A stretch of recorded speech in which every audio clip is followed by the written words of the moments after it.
বন্ধুরা, আশা করি তোমরা সবাই খুব ভালো আছো। একগুচ্ছ গল্পের আসর আমার এই চ্যানেলে জানাই সকল শ্রোতা বন্ধুদের অভিনন্দন। নানা স্বাদের গল্প দিয়ে সাজাই আমাদের এই চ্যানেল, তাই গল্পের শেষ পর্যন্ত শোনার জন্য সকলের কাছে অনুরোধ রইল। গল্প পাঠ ও উপস্থাপনা ভালো লাগলে অবশ্যই সাবস্ক্রাইব করে চ্যানেলটির সাথে থেকো। লাইক ও কমেন্ট করতেও ভুলো না কিন্তু। আজ নিয়ে এসেছি বিভূতিভূষণ বন্দ্যোপাধ্যায়ের গল্প গঙ্গাধরের বিপদ।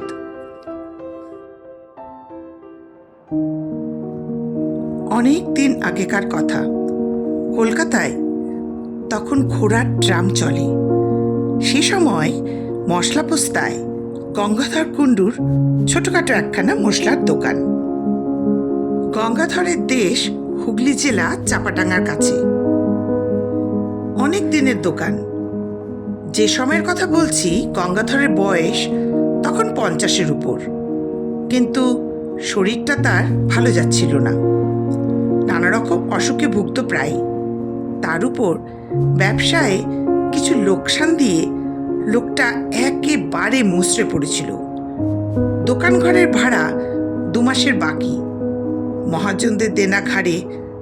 দুপুরবেলা দোকানে বসে থেলো হুকো হাতে নিয়ে নিজের অদৃষ্টের কথা ভাবছিল।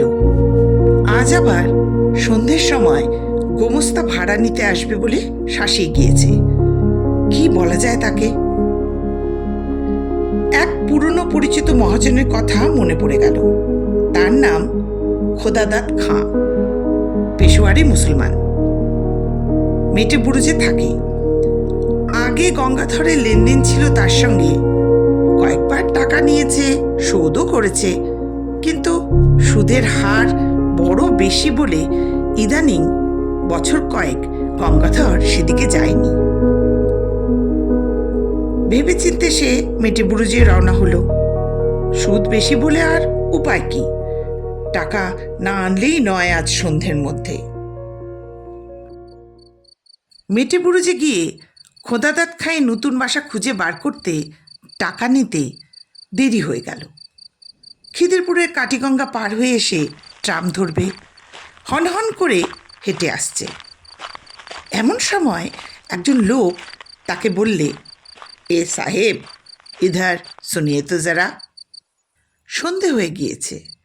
যেখানে থেকে লোকটা তাকে ডাকলে সেখানে কতগুলো গাছপালার বেশ একটু অন্ধকার। স্থানটা নির্জন। তার উপর আবার তার সঙ্গে রয়েছে টাকা। গঙ্গাধরের মনে একটু যে সন্দেহ না হলো এমন নয়, কিন্তু উপায় নেই।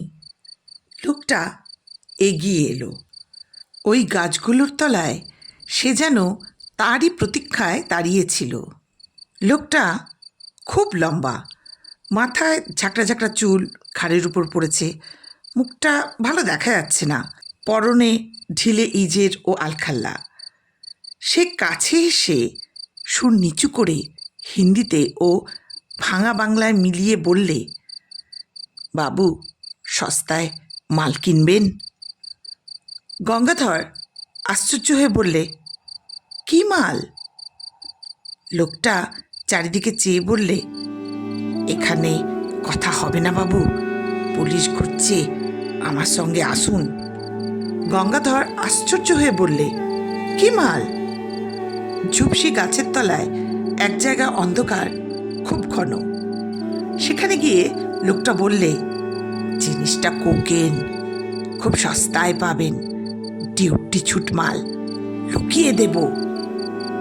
গঙ্গাধর চমকে উঠল। সে কখনো ও ব্যবসা করেনি। ডিউটি ছুট কোকেন, কি সর্বনেশে জিনিস! ভালো লোকের পাল্লায় সে পড়েছে। না, সে কিনবে না। লোকটা সম্ভবত পাঞ্জাবি মুসলমান, বাংলা বলতে পারে, তবে বেশ একটু বাঁকা। অনুনয় সুরে বললে, বাবু, আপনি নিন, আপনার ভালো হবে, সিকি করিতে দেব। আমার মুশকিল হয়েছে, আমি মাল বিক্রির লোক খুঁজে পাচ্ছি নে, ঘুরে ঘুরে বেড়াচ্ছি কত জায়গায়, আবার সব জায়গায় তো যেতে পারিনি। পুলিশের ভয় তো আছে, কেউ কথা কইছে না আমার সঙ্গে, সেই হয়েছে আরো মুশকিল। হঠাৎ শহরে এত পুলিশের ভয় যে কেন বাবু তা বুঝিনি। আগে যারা এই ব্যবসা করত তাদের কাছে যাচ্ছি, তারা আমার দিকে চেয়েও দেখছে না। আপনি গররাজি হবেন না বাবু, মাল দেখুন, পরে দাম দস্তুর হবে। লোকটার গলার সুরে একটা কি শক্তি ছিল। গঙ্গাধরের মন খানিকটা ভিজল। কোকেনের ব্যবসাতে মানুষ রাতারাতি বড়লোক হয়েছে বটে, বিনা সাহসে বিপদ এড়িয়ে চলে বেড়ালে কি লক্ষ্মীলাভ হয়? দেখাই যাক না। হঠাৎ গঙ্গাধর চেয়ে দেখলে যে লোকটা নেই সেখানে, এই তো দাঁড়িয়েছিল। কোথায় গেল আবার? পাছে কেউ শোনে এই ভয়ে বেশি জোরে ডাকতেও পারলে না। চাপা গলায় বাঙালি হিন্দিতে ডাকলে, কোথায় গিয়া ও খাঁ সাহেব?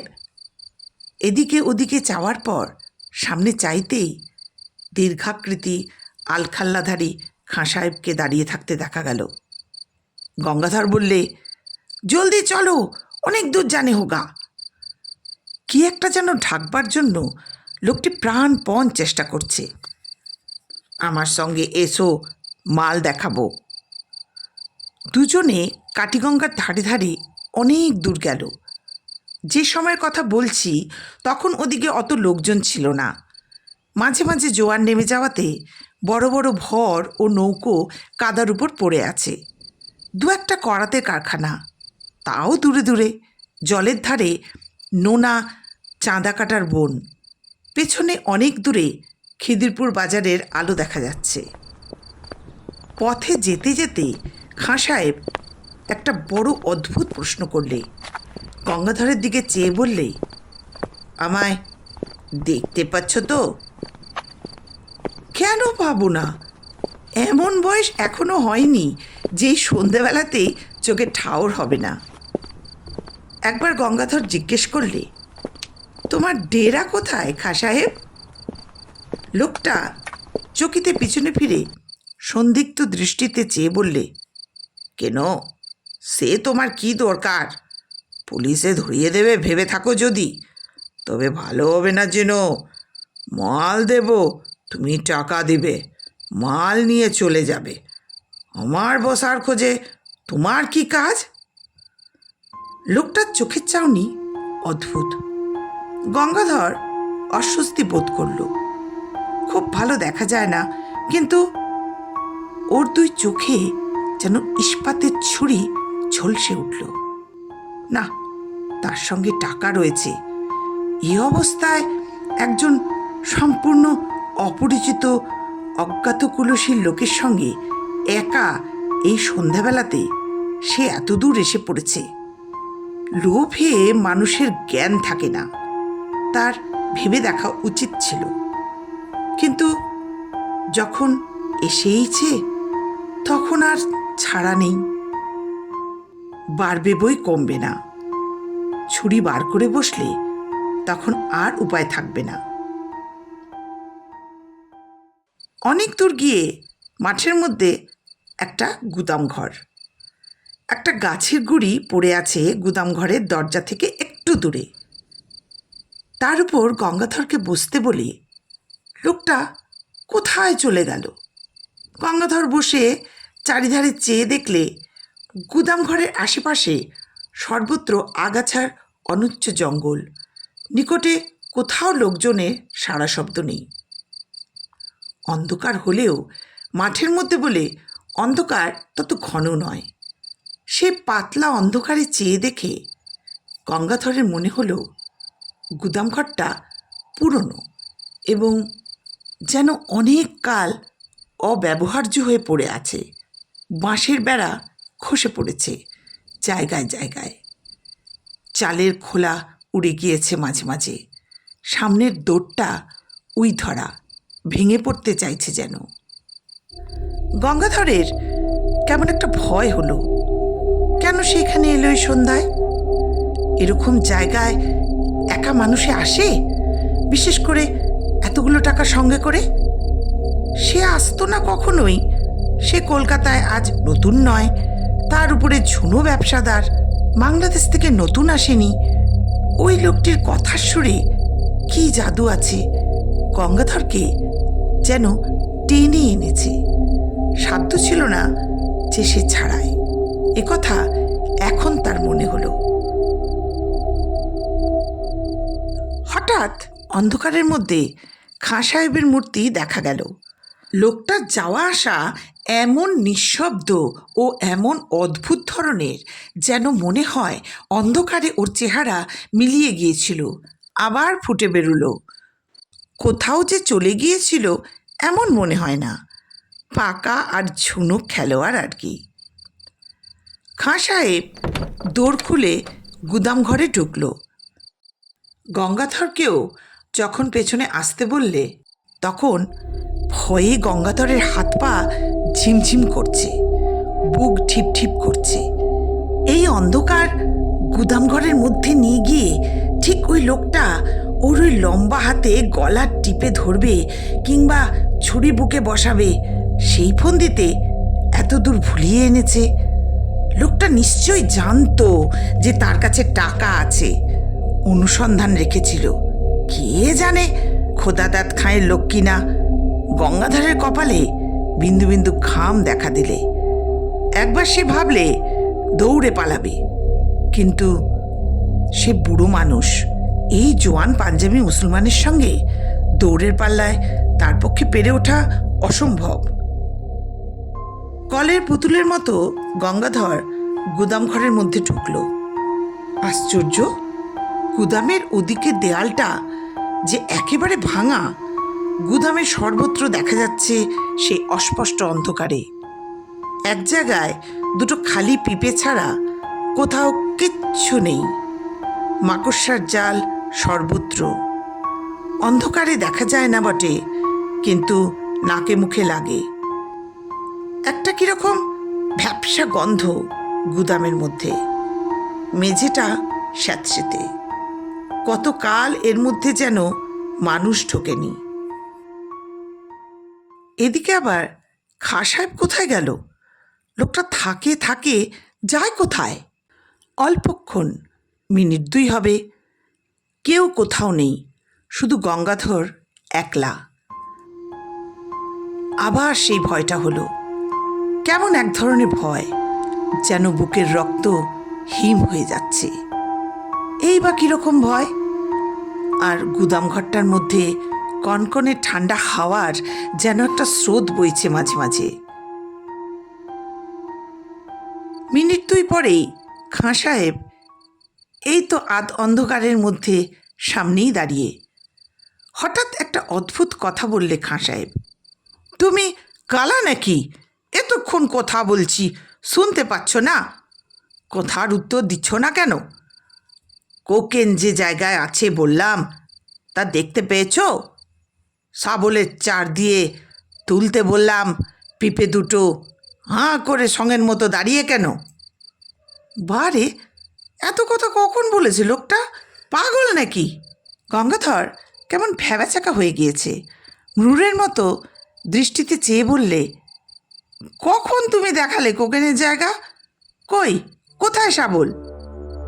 কথা বলতে বলতে গঙ্গাধর সম্মুখস্থ খাঁ সাহেবের মুখের দিকে চাইলে সঙ্গে সঙ্গে তার মনে হলো তার বিভ্রান্ত, বিমূঢ়, আতঙ্কাকুল দৃষ্টির সামনে খাঁ সাহেবের মুখ, গলা, বুক, হাত, পা, সারা দেহটা যেন চুরচুর হয়ে গুড়িয়ে পড়ছে। সব যেন ভেঙে বাতাসে উড়ে উড়ে যাচ্ছে। খাঁ সাহেব প্রাণপণে দাঁত মুখ খামুটি করে বিষম মনের জোরে তার দেহের চূর্ণায়মান অণুগুলি যথাস্থানে ধরে রাখার জন্যে চেষ্টা করছে, কিন্তু পেরে উঠছে না। সব ভেঙে গেল, গুড়িয়ে গেল, উড়ে গেল। 1, 2, 3, 4। আর কোথায় খাঁ সাহেব? চারিপাশের অন্ধকারের মধ্যে সে মিশিয়ে গেছে। একটা ঠান্ডা কনকনে বাতাসের ঝাপটা এলো কোথা থেকে। সঙ্গে সঙ্গে গঙ্গাধর আর্তরবে চিৎকার করে গুদাম ঘরের স্যাঁতস্যাঁতে মেঝের উপর মূর্ছিত হয়ে পড়ে গেল। একটা দেশি ভর কাছে কোথাও বাঁধা ছিল। তার মাঝিরা এসে গঙ্গাধরকে অচেতন অবস্থায় তাদের ভরে নিয়ে যায়। তারাই তাকে দোকানে পৌঁছে দেয়। গঙ্গাধরের টাকা ঠিক ছিল, কানাকড়িও খোয়া যায়নি। তবে শরীর শুধরে উঠতে সময় নিয়েছিল। অনেক দিন পর্যন্ত অন্ধকারে সে একা কিছুতেই থাকতে পারত না। মাস 2 পরে মেটেবুরুজে খোঁদাদাত খাঁর কাছে টাকা শোধ দিতে গিয়ে গঙ্গাধর টাকা নিয়ে যাওয়ার দিন কি ঘটনা ঘটেছিল সেটা বললে খোদাদাত খাঁ গল্প শুনে গম্ভীর হয়ে গেল। খানিকক্ষণ চুপ করে থেকে বললে, শাহজি, ও হলো আমির খাঁ, চোরাই কোকেনের খুব বড় ব্যবসাদার ছিল। আজ বছর 15 আগেকার কথা। রমজান মাসে বেশ কিছু মাল হাতে পায়। তক্তাঘাটের কাছে একখানা জাহাজ ফিরেছিল। সেখান থেকে রাতারাতি সরিয়ে ফেলে। জাহাজের লোকের সঙ্গে শর ছিল। কোথায় সে মাল রাখত কেউ জানে না। সেই মাসের মাঝামাঝি সে খুন হয়। কে বা কেন খুন করলে জানা যায়নি, কেউ ধরা পড়েনি। তবে দলের লোকই তাকে খুন করেছিল, এটা বোঝা কঠিন নয়। এই পর্যন্ত আমির খাঁর ঘটনা আমি জানি। আমার মনে হয় আমির খাঁ সেই থেকে ঘুরে বেড়াচ্ছে তার মাল বিক্রি করার জন্যে। ওর পুরনো কোকেনের বাক্স হয়েছে দোজখের বোঝা। তা বাবু, সে গুদাম ঘরটা কোথায় তুমি দেখাতে পারবে? গঙ্গাধর অন্ধকারে কোথা দিয়ে সেখানে গিয়েছিল তা তার মনে নেই। মনে থাকলেও সে যেত না। পথে আস্তে আস্তে গঙ্গাধরের মনে পড়ল পুরনো ভাঙা গুদামঘরটার অস্পষ্ট অন্ধকারের মধ্যে আমির খাঁয়ের মুখে সেই হতাশ ও অমানসিক চেষ্টা করেও হেরে যাবার দৃষ্টিটা। হতভাগ্য, এতদিনেও কি বোঝেনি সে মারা গিয়েছে? কে উত্তর দেবে? ভগবান তার আত্মাকে শান্তি দিন।